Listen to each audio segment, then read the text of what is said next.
abakuzi n'abatakuzi kugira ngo bongere bakumenye, bongere bakwimike, bongere baguhimbaze, ndetse n'abatarakumenya bahereko baguhindukirira, bahereko bakwemera, kugira ngo tuzabane bose mu bwami bw'Imana. Bakoze muri Yesu, mu izina rya Yesu Kristo. Amen.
Turabashimiye gukomeza kubana namwe, kandi tunejejwe rwose, dutewe ishema nuko mugifite umwanya wo kugira ngo mwumve iby'Imana, mu gihe benshi batakinejejwe nabyo, mu gihe benshi bavuze ngo jewe sinabona umwanya wo gukora ibi, ariko kandi nibyo by'ingenzi mu byo uri gukora byose, muri bize zawe urimo, n'ibi nabyo ni ingenzi. Rero turabashimiye cyane inshuti n'abavandimwe, abanyamuryango bacu ba Evangelical World Ministry, turabashimiye ko mudahwema gukomeza kunyoterwa n'iby'Imana, mugakomeza mukakurikira ijambo ry'Imana. Imana ibahe umugisha mwinshi. Reka ujye turirimba indirimbo mbere yuko tuja mu ijambo. Murakoze.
guhemukira, umuntu ashobora kugusezeranya ntasohoze, ariko Imana itazihemuka. Iyo usezeranyije Imana urasubiza. Izina ryawe rihabwa icyubahiro. Ushimye kuko tutakozwe n'isoni Imana, ushimye kuri Imana igira neza.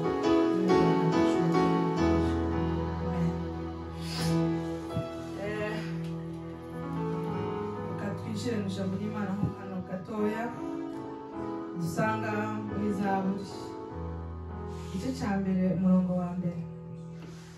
Haravuga ngo hahirwa umuntu udakurikiza imigambi y'ababi, ntahagarare mu nzira y'abanyabyaha, ntiyicare n'abakobanyi, ahubwo amategeko y'Uwiteka niyo yishimira. Amen. Nifuje ko dusangiza rino jambo ryo muri Zaburi, dusanze hano ku gice cya mbere. Hatubwiye ngo hahirwa umuntu udakurikiza imigambi y'abantu, ntahagarare n'abanyabyaha, ntiyicare n'abakobanyi. Iki gice ni cyiza kandi kirakomeye, kandi abacubahiriza barahirwa. Mu by'ukuri abantu bakijijwe, indorerwamo yacu ni Bibiliya, indorerwamo yacu ni ijambo ry'Imana. Niba ukurikiza iki jambo ry'Imana rivuga, uzumenya ko ufite Kristo muri wowe. Niba kandi udakora iby'ijambo ry'Imana, ukaba uri inyangamugayo gusa, nta Kristo ufite muri wowe.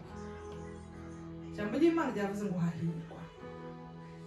Imigambi yawe ni myiza, imigambi yawe, aho turi wa muntu undi muntu ashaka kukubwira ngo bimeze gutya, kandi wumva ko ari imigambi y'ababi, ariko ukayikurikiza kubera niyenda ubushuti cyangwa se isano, ariko ugatinya ukabikurikiza kandi wumva ko ari imigambi mibi afite. Kandi munsi havuze ngo ntiyicare n'abakobanyi. Bene data, tuze tumenya aho twicara, tuze tumenya aho twicarana nabo, tuze tumenya ibyo tuvuga nk'abakijijwe. Rimwe na rimwe abakristo barimo kugira imitego myinshi, sinzi niba navuga ngo babyibagiwe uwo uri we, ukisanga wicaranye n'abakobanyi, kereka ugiye kubabwiriza, ariko icarane nabo, ariko nibazana amagambo wenda mabi, ujye umenya ko ufite Kristo, kandi twebwe ibyo tuvuga ni ibya Kristo, niwe ndorerwamo yacu. Bene data, ijambo ry'Imana tubwiye ngo hahirwa. Niba uticara n'abakobanyi urahirwa, niba uticara n'abafite imigambi mibi yo gukora ibibi urahirwa, niba utagirana ibiganiro bibi n'abandi bantu bibi bidahesheje Imana icubahiro, bitarimo icubahiro cy'Imana, wongere wikosore, wongere wihane kugira ngo ugaruke mu murongo w'Imana. Kuko ijambo ry'Imana niryo tugenderaho, ryatubwiye ngo ntitukicara n'abakobanyi, ntitukavuga ibibi, ntitukagendane nabo, kuko mbona ko ahanini impamvu riduhona ibi uba uri gucumura. Kuko iyo ukora icyaha uba ucumuye. Iyo wicaranye n'abakobanyi, ibyo ari byo byose nta kindi baguha, baraguha ibibi, biratuma ucumura. Rero bene data, tubyirinde kandi Uwiteka dushoboze kugira ngo atwambike imbaraga muri kino gihe. Ijambo ry'Imana ribane namwe. Murakoze.